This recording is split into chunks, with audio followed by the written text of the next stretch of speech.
This business about taking everyone's guns away. Tim Walz and I are both gun owners. We're not taking anybody's guns away. So stop with the continuous lying about this stuff. I support buybacks, and I think that, look, we have 5 million assault weapons on the streets of America. How mandatory is your gun buyback program? It's mandatory. Second Amendment? The Second Amendment, listen, we're going to have to do it the right way.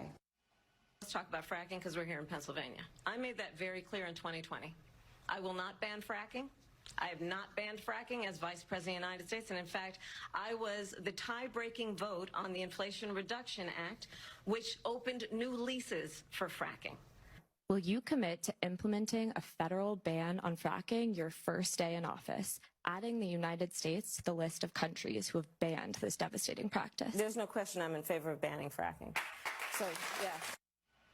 Vice President Harris, in 2017, you supported Bernie Sanders' proposal to do away with private insurance and create a government-run health care system. 2 years later, you proposed a plan that included a private insurance option. What is your plan today?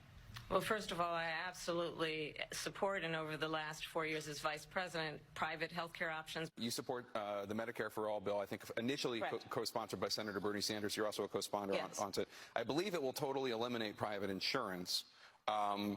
So for people out there who like their insurance, they don't get to keep it? Well, listen, the idea is that everyone gets access to medical care, and you don't have to go through the process of going through an insurance company, having them give you approval, going through the paperwork, all of the delay that may require. Who of us has not had that situation where you got to wait for approval and the doctor says, well, I don't know if your insurance company is going to cover this?